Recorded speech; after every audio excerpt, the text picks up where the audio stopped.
El secreto de la tierra que fluye leche y miel. Cuando era niño me imaginaba una tierra como especie de fuentes que tiraban leche y lagos de miel, pero por más que intentaba pensarlo en mi mentalidad de niño, no lograba la coherencia de esa palabra. Pero jamás encontré a un predicador que hablase sobre esa palabra o que se detuviese allí y pudiese explicar qué quiso decir el Señor con la tierra que fluye leche y miel.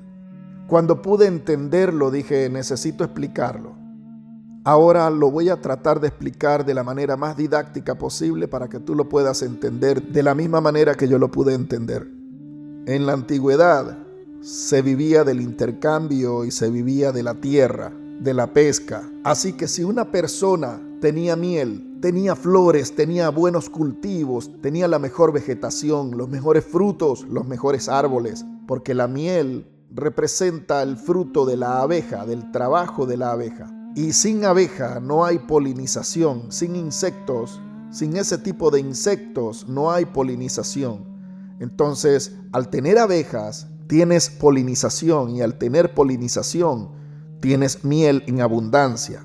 Y la miel representa todo el fruto de la tierra, pero también representa la sanidad, también representa la medicina, porque la miel era utilizada en la medicina de la antigüedad. Por lo tanto, era un componente importantísimo para la sobrevivencia de una población. Y fíjese el significado que tiene tan poderoso.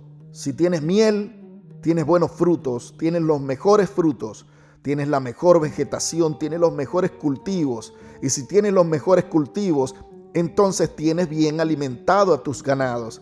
Los ganados comerían los mejores pastos, entonces tendrías buenas bestias, tendrías buenos animales, tendrías buenos pastos, porque si hay miel en abundancia, entonces quiere decir que hay agua cerca, que hay corrientes de agua cerca, y como resultado tienes buenos animales, tienes animales engordados, tienes buena vegetación, tienes buena comida, tienes los mejores granos, los mejores frutos, todo lo que cualquier ser humano o cualquier nación desearía tener en sus manos, porque si una nación posee esos dos recursos, en la antigüedad era la nación más poderosa que podría existir, porque si tenías salud, si tenías prosperidad, si tenías buena alimentación, entonces tenías una población fuerte, una población firme, sólida, una población estable, numerosa, y podrías enfrentar cualquier situación, cualquier enemigo, únicamente porque poseías la miel y la leche. Así que el Señor le dijo a Moisés, yo te llevaré a la tierra donde fluye leche y miel. Luego se lo dijo a Josué, y por muchos años he escuchado esa frase, la tierra que fluye leche y miel. Pero aquí va el secreto de la tierra que fluye leche y miel, porque nada es gratuito, todo tiene un precio a pagar. Moisés tuvo que atravesar el desierto, Josué tuvo que enfrentarse a múltiples enemigos en múltiples batallas, y el Señor le seguía diciendo, esfuérzate y sé valiente, porque yo te llevaré a la tierra que fluye leche y miel, y todo lo que toque en tus pies será posesión tuya. Todo te lo daré. Pero ¿cuál es el secreto de poseer esa tierra que fluye leche y miel? Bien sea que lo apliques a tu economía, a tu familia, a tus finanzas, a tu trabajo, a tu empresa, a tu ministerio. ¿Cuál es el secreto de prosperar? ¿Cuál es el secreto de esa tierra que fluye leche y miel? ¿Cuál es el secreto de poseer esa tierra? De poseer esa promesa. Porque esa es una promesa que se posee. Si tú te aferras a una palabra, si tú te aferras a esa palabra y descubres el secreto de esa palabra, entonces tú puedes poseer esa tierra para ti. Tú puedes poseer esa promesa para ti. Vamos a leer Josué capítulo 1 del 1 al 9. Sucedió después de la muerte de Moisés, siervo de Yahweh, que el Señor habló a Josué, hijo de Nun, y ayudante de Moisés, diciendo: mi siervo Moisés ha muerto. Ahora pues levántate, cruza este Jordán, tú y todo este pueblo, a la tierra que yo les doy a los hijos de Israel. Todo lugar que pise la planta de vuestro pie, te lo he dado, tal como le dije a Moisés. Desde el desierto y este Líbano hasta el gran río, el río Éufrates, toda la tierra de los hititas hasta el mar grande que está hacia la puesta del sol, será vuestro territorio. Nadie te podrá hacer frente en todos los días de tu vida. Así como estuve con Moisés, estaré contigo. No te dejaré ni te abandonaré. Sé fuerte y valiente, porque tú darás a este pueblo posesión de la tierra que juré a sus padres que le daría. Solamente sé fuerte y muy valiente. Cuídate de cumplir. Aquí está el secreto.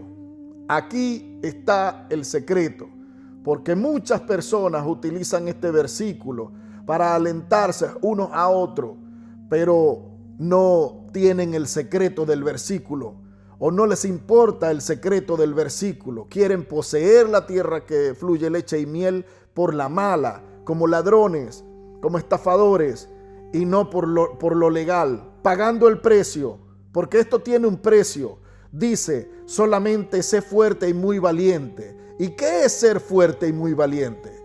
Dice, cuídate de cumplir toda la ley que Moisés mi siervo te mandó. No te desvíes de ella ni a la derecha ni a la izquierda, para que tengas éxito donde quiera que vayas. Este es el requisito. ¿Por qué le dice sé fuerte y sé muy valiente? Porque hay que ser valiente para cumplir. Hay que tener fe para obedecer la ley de Yahweh Elohim. Este libro de la ley no se apartará de tu boca, sino que meditarás en él día y noche, para que cuides de hacer todo lo que en él está escrito. Porque entonces, fíjese, porque entonces solo así harás prosperar tu camino y tendrás éxito. ¿No te lo he ordenado yo?, dice Yahweh. Sé fuerte y sé valiente. No temas ni te acobardes, porque Yahweh tu Elohim estará contigo donde quiera que vayas. Ahora, vamos al Salmo capítulo 1. El Salmo capítulo 1 y los salmos de David comienzan de esta manera. Cuán bienaventurado es el hombre que no anduvo en consejo de malos, ni estuvo en el camino de los pecadores, ni en silla de escarnecedores se ha sentado. Dice, ¿cuál es el camino de los pecadores? El camino de los pecadores son los que transgreden la ley, porque el concepto de pecado es la transgresión de la ley. Pecado significa violar la ley, romper la ley. Entonces, ¿qué significa vivir en santidad? Vivir en santidad es vivir obedeciendo al Señor y sus mandamientos. Vivir haciendo y cumpliendo y obedeciendo la ley de Yahweh Elohim. Eso es vivir en santidad. Y el camino de pecadores es todo aquel que viola la ley. Entonces dice, cuán bienaventurado es el hombre que no anduvo en consejo de malos, ni estuvo en camino de pecadores, ni en silla de escarnecedores se ha sentado, sino que en la ley de Yahweh está su delicia, y en su ley medita de día y de noche. Aquí viene la promesa, aquí viene el secreto de la tierra que fluye leche y miel. Será como árbol plantado junto a corrientes de agua, que da su fruto a su tiempo, y su hoja no se cae, y su hoja no se marchita, sino que todo lo que hace prosperará. Aquí está la clave para arrebatar esa tierra, para poseer esa tierra que emana leche y miel. No es esa farsa, no es esa mentira que te dicen, pacta con Dios y dale tu dinero. Eso es un corrupto, eso es un hijo de Satanás, un engendro de las tinieblas para destruirte, para destruir tu economía, para empobrecerte más y enriquecerse él con tu ignorancia. Porque son personas astutas para manipular las palabras, no solamente que destruyen su economía, sino que lo destruyen moralmente, lo destruyen espiritualmente, lo secan espiritualmente. porque lo hacen cada vez más alejados de la realidad, de la verdad. Pero fíjese, cuando la persona medita en la ley del Eterno día y noche, dice, será como árbol firmemente plantado junto a corrientes de agua, que da su fruto a su tiempo y su hoja no cae, dice, y su hoja no se marchita, y en todo lo que hace prosperará. Todo lo que hace prosperará. ¿Qué es un árbol plantado junto a corrientes de agua? Si el árbol está plantado junto a la corriente de las aguas, las raíces de ese árbol están constantemente alimentadas, porque debajo de la tierra se conecta con la humedad del río, de la corriente de agua. Entonces, si hay corriente de agua, hay aves, y si hay aves, hay abejas, hay insectos, hay miel en abundancia. Eso quiere decir que ese árbol va a dar fruto constantemente. No va a haber temporadas en que hay temporadas que sí, hay temporadas que no va a dar fruto. No, va a dar fruto constantemente, porque está plantado junto a corrientes de agua. Y el árbol da su fruto a su tiempo, y su hoja no se marchita,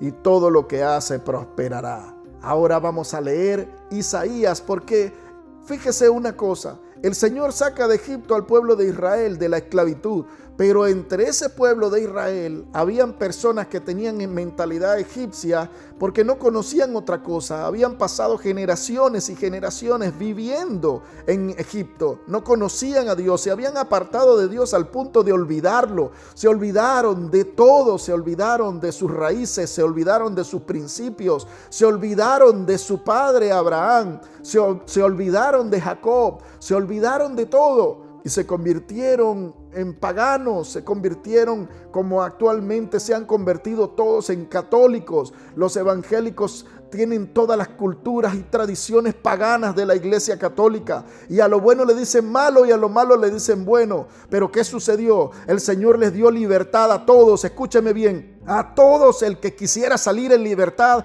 a todos le dio la oportunidad de salir. Cuando el Señor le dio la orden a Moisés de sacar al pueblo y el pueblo comenzó a marchar, allí estaba mezclado todo. Ahí habían personas extranjeras, ahí no todos eran del pueblo de Israel, ahí no todos pertenecían al pueblo de Dios. Pero sin embargo el Señor tuvo misericordia de ellos.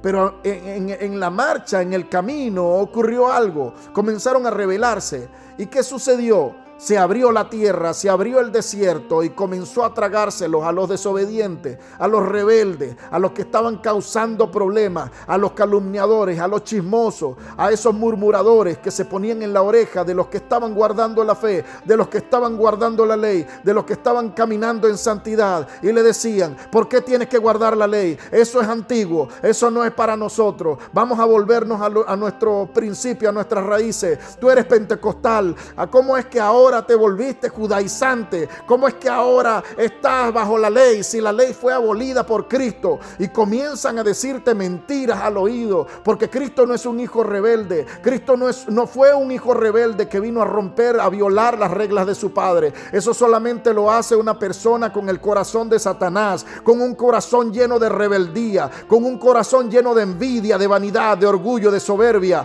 Pero él no, él dijo en Mateo 5:17, yo no he venido a abolir la ley, yo he venido a cumplir la ley. Y dijo, bienaventurado es aquel que guarda la ley y la enseña, porque ese será llamado grande en el reino de los cielos. Ese será llamado grande en el reino de los cielos. Pero ¿qué sucede con esas personas que salieron? Esas personas que comenzaron a salir de Egipto, que se mezclaron con el pueblo de Dios. Comenzó el desierto a tragársela. El desierto se abría. Las plagas salían y los acababan a ellos. Salían las serpientes y comenzaron a morder. Serpientes de fuego, se le llaman serpientes de fuego porque su veneno produce un ardor tan intenso como que te estuviese corriendo por las venas dentro de tu cuerpo, aceite hirviendo, y la persona moría no solamente por el veneno, sino por el dolor tan intenso que producía el veneno de esas serpientes de fuego. Entonces, ¿qué hizo el Señor? Le dijo a Moisés, ve y prepárate una serpiente de bronce y la paras en una estaca y la pones en el medio del desierto cierto, muchas personas predican del poder de esa serpiente. No era el poder de la serpiente. En la serpiente no había ningún poder. Eso quiero que quede claro en esta palabra que te estoy predicando hoy. En esa serpiente no había ningún poder. En esa serpiente no había ninguna manifestación. Esa serpiente era simplemente para que la persona que pecó, que se apartó de Dios, que comenzó a calumniar, que comenzó a decirle a lo malo bueno y a lo bueno malo. Acuérdate, mira esa serpiente, para que cada vez que mires esa serpiente te acuerdes de dónde te sacó el Señor, que tuvo de ti misericordia, que a pesar de que no tenías la promesa, te fuiste allí colado y entonces el Señor te arropó como hijo, te trató como hijo, te dio todo como hijo, pero te portaste como un hijo rebelde. Pero a pesar de todo, el Señor tuvo misericordia de ti, y cuando tuvo misericordia de ti, te salvó, te sanó, porque escuchó tus súplicas, tus palabras de humillación. Y el Señor dijo: colócale la fuente de su pecado, colócale la foto del recuerdo de lo que lo hizo pecar, colócale lo que duele apartarse del Señor, que la vea, que mire a los ojos a la serpiente que lo mordió, para que recuerde todos los días de su vida que apartarse de Dios tiene consecuencias. No porque el Señor te va a castigar, el Señor no te va a castigar por apartarte de Él, porque Él no obliga a nadie a amarlo. El Señor simplemente te va a decir: hijo mío, si te apartas de mi lado, ahí al lado hay una serpiente de fuego que está esperando que te aparte para morderte y hacerte doler, hacerte llorar, hacerte sufrir, para que cuando te apartes de mí, ella va a aprovechar el momento de tu vulnerabilidad y te va a morder. Y te va a doler cuando pierdas a un ser querido. Y te va a doler cuando tu economía se venga abajo. Y te va a doler, te arde por dentro, te duele, te quema. Deseas la muerte, pero la muerte no llega. Deseas con todo tu corazón, con todas tus ansias la muerte. Deseas morir porque hay algo que es muy fuerte, que te quema por dentro, pero no mueres en el momento, sino que va pasando por años, carcomiendo tu corazón, carcomiendo tu vida, llenándote de veneno, llenándote de odio, llenándote de amargura, deseando morir. Todo me sale mal, todo me sale mal. Deseas morir y el Señor tiene misericordia de ti, porque el Señor reconoce a un corazón humillado, un corazón arrepentido, un corazón. ¿Qué es un corazón arrepentido? Siempre lo repito, un corazón arrepentido es una persona que reconoce su pecado y que vuelve a la ley de Yahweh y en su ley medita de día y de noche.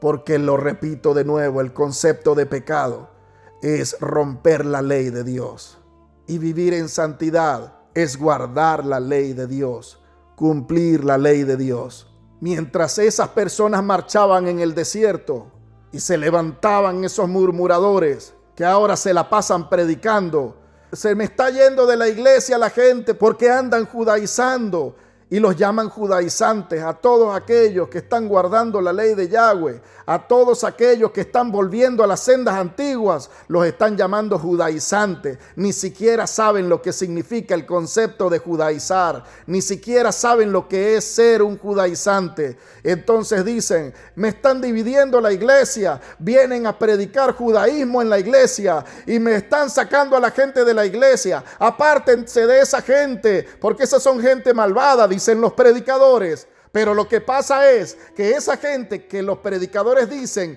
que son falsos, que son judaizantes, que son malos, son personas que el Señor está despertando, que están abriendo los ojos, están volviendo a las sendas antiguas, y ellos no están dividiendo a nadie. Ellos simplemente están manifestando la verdadera fe de Yeshua HaMashiach, el verdadero camino, las verdaderas sendas antiguas que Yeshua caminó. Y cuando ellos comienzan a hablar, hablan la fe de Yeshua HaMashiach, entonces las personas comienzan a decir: oye, yo quiero de eso. Ese hombre cuando habla, hay algo que me llena por dentro, hay un fuego que no puedo explicar. Y esa persona cuando habla despierta a otro, y el otro quiere también sentir lo mismo, y el otro, y entonces vienen los predicadores, esos telepredicadores, teleevangelistas de las gigantes iglesias, y comienzan a atacar a esas personas. Pero hermano, quiero decirte algo: todas esas personas teleevangelistas que andan predicando predicando a Babilonia, que andan predicando a Egipto, que andan predicando la Navidad pagana, que andan predicando falsa doctrina.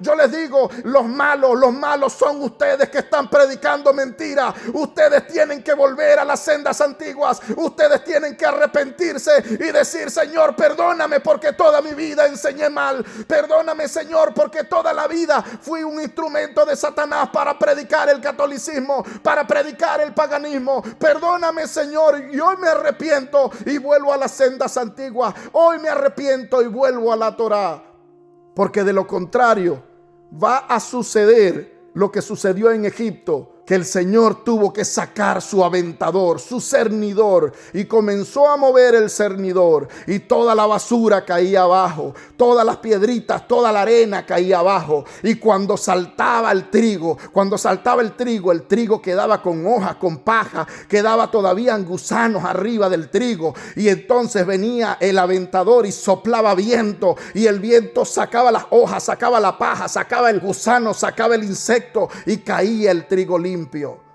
Y cuando llegaron a la tierra que emanaba leche y miel, solo la pisaron los que guardaban la ley de Yahweh.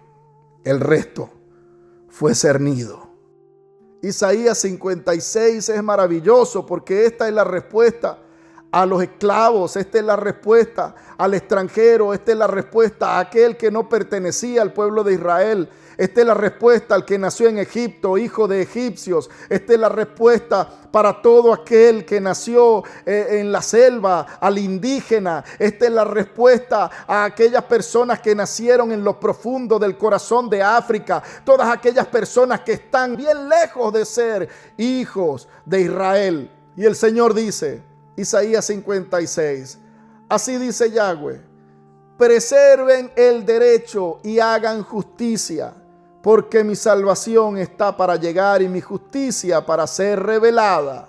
Cuán bienaventurado es el hombre que hace esto, y el Hijo del Hombre que a ello se aferra, que guarda el día de reposo sin profanarlo, y guarda su mano de hacer mal alguno.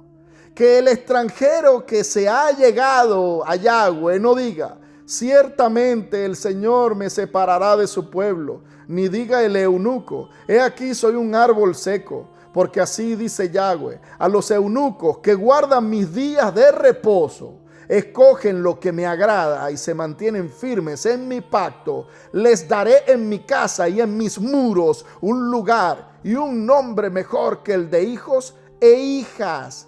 Les daré nombre eterno que nunca será borrado. Aquí yo te voy a explicar algo, un detalle para el que no sabe lo que es un eunuco. El eunuco era los guardianes de las doncellas de los reyes. El eunuco, para poder ser un eunuco, tenía que ser una persona esbelta, una persona musculosa, experto en la guerra, experto en las artes, en la ciencia, una persona muy dotada en todos los aspectos. Pero esa persona que era muy dotada en todos los aspectos, le cortaban el miembro masculino completo, por completo. Lo mutilaban, le sacaban los testículos, le sacaban el pene, le sacaban todo, lo cortaban por completo. A esas personas los dejaban al frente de las doncellas del rey para asegurarse de que esa persona no iba a atravesar la línea y pasarse con una de las doncellas del rey. Entonces, ¿qué pasaba con el eunuco? El eunuco no escogía ser eunuco. Al eunuco lo escogía el rey y lo ponía allí por obligación. Así que era un hombre frustrado, toda su vida frustrado porque no podía conocer mujer, no podía tocar mujer, no podía tener relaciones con una mujer, frustrado porque no podía tener descendencia, porque iba a morir solo, frustrado porque toda su vida se había castrado a partir de ese momento. Entonces, si una persona extranjera que no pertenecía a Israel se sentía frustrado porque quería esas palabras, porque amaba al Señor, porque quería ser parte del pueblo de Israel, pero resulta que era un indígena de las tierras de Venezuela, del Amazonas de Brasil, del Amazonas de Colombia o del corazón del África, y decía: yo quiero pertenecer al pueblo de Israel, pero ¿qué me va a aceptar el Señor si yo no pertenezco al pueblo de Israel? Yo no tengo sangre judía, yo no tengo sangre de nada, solo indígena, nativo de esta nación. Y el eunuco lo escuchaba diciendo eso y decía: ¿y qué será de mí? que aparte de ser extranjero no puedo tener descendencia. Y dice el Señor: a los eunucos que guardan mis días de reposo, escogen lo que me agrada y se mantienen firmes en mi pacto, les daré en mi casa y en mis muros un lugar y un nombre mejor que el de hijos e hijas. Te llamaré más grande que a un hijo, te llamaré más grande que a una hija. Te pondré una corona, hijo mío, te pondré una corona, hija mía, y te daré un nombre eterno que nunca será borrado. Y a los extranjeros que se alleguen a Yahweh para servirle y amar el nombre de Yahweh para ser su siervo, a todos los que guardan el día de reposo sin profanarlo y se mantienen firmes en mi pacto, yo los traeré a mi santo monte y los alegraré en mi casa de oración. Sus holocaustos y sus sacrificios serán aceptos sobre mi altar, porque mi casa será llamada casa de oración para todas las naciones de la tierra, declara el Señor Yahweh Elohim, que reúne a los dispersos de Israel, y aún les juntaré otros a los ya reunidos. Él reúne a los dispersos de la casa de Israel primero, y después a todo aquel que guarda la ley de Yahweh, que guarda el Shabbat para no profanarlo, que dice: no es el domingo como me dijo el Vaticano, no es el domingo como me dijo Roma, como me dicen los católicos, no es el domingo, el día del Señor es el Shabbat, el día del Señor es el sábado, ese es el día del Señor y yo lo voy a guardar. ¿Cómo se guarda? No lo sé, pero ese día el Señor me dijo que si yo lo guardo, que si yo lo honro, que si yo lo amo y pienso en Él y medito de día y de noche, seré como árbol plantado junto a corrientes de agua, que da su fruto en su tiempo y su hoja no cae, y que todo lo que hace prosperará. Y yo voy a prosperar, va a prosperar mi alma, va a prosperar mi espíritu. Voy a ser de la casa de Israel, y aunque no llevo el nombre ni la sangre de Israel, tengo esa promesa agarrada a mí. Me aferro a esa promesa, que el Señor un día colocará sobre mi cabeza mi corona. Un día me llamará con un nombre más grande que el de hijo e hija. Un día me llamará con un nombre grande, un nombre eterno, porque voy a estar en su casa, casa de oración para todas las naciones. Shofar.